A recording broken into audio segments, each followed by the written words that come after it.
As many of you have noticed or may have gathered by now, I'm not very much a person who follows the election campaigns too closely.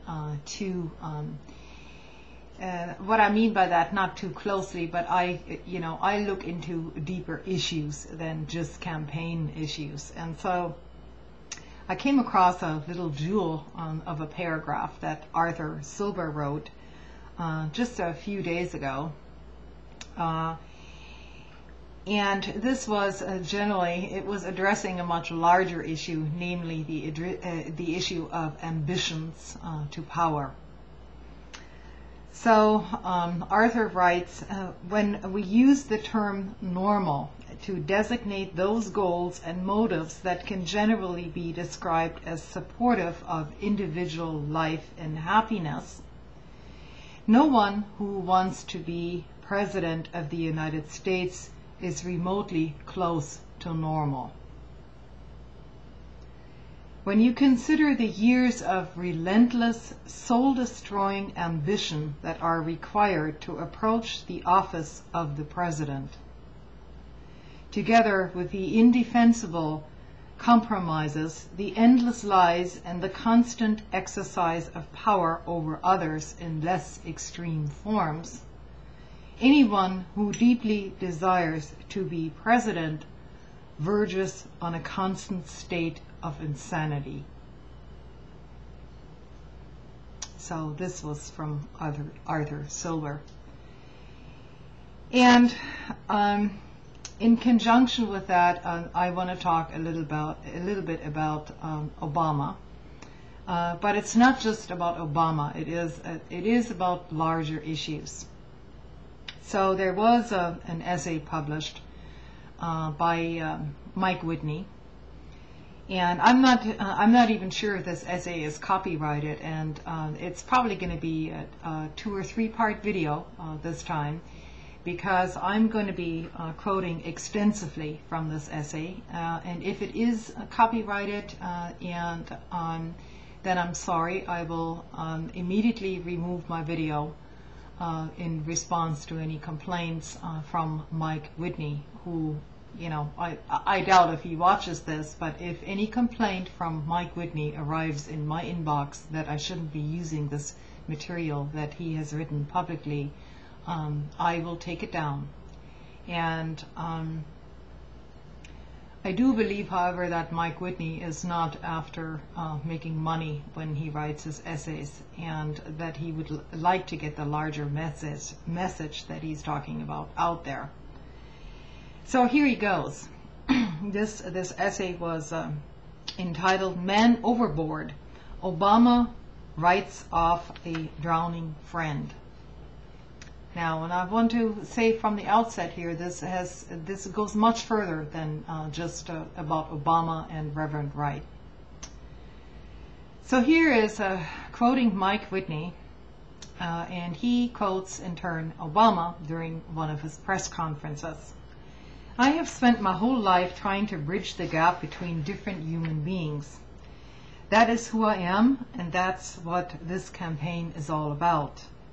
Yesterday, we saw a very different kind of vision of America, Reverend Wright's speech to the National Press Club.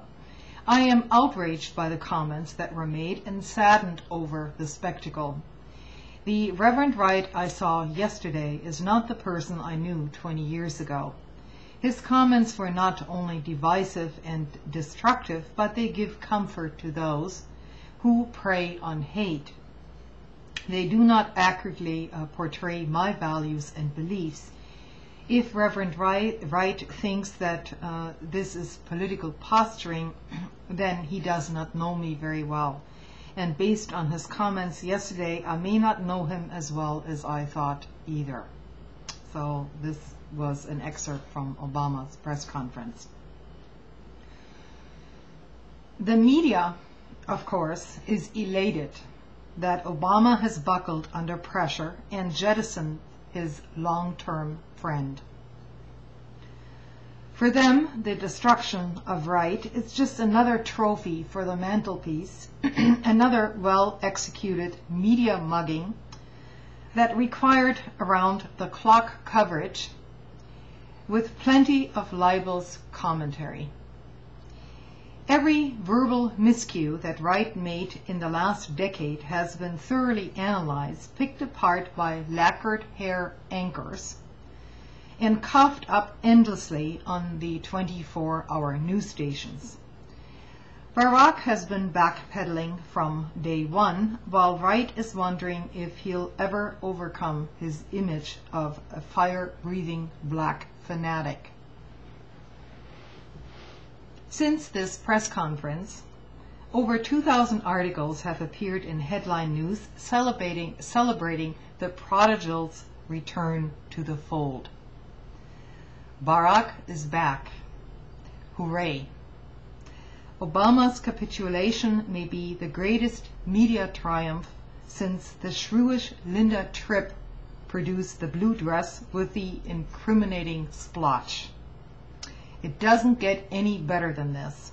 Obama showed that he's not only willing to sacrifice a friend for his political ambitions, but that he's also willing to distance himself from the very traditions and movements which made his candidacy possible in the first place. It is a crushing defeat.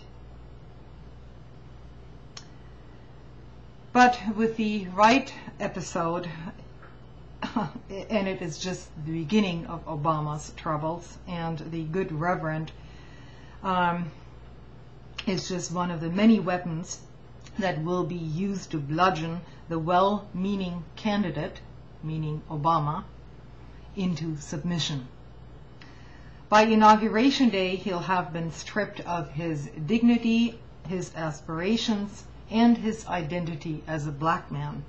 It's all part of the grueling preparation of becoming the next President of the United States. Please watch part 2 of this little video.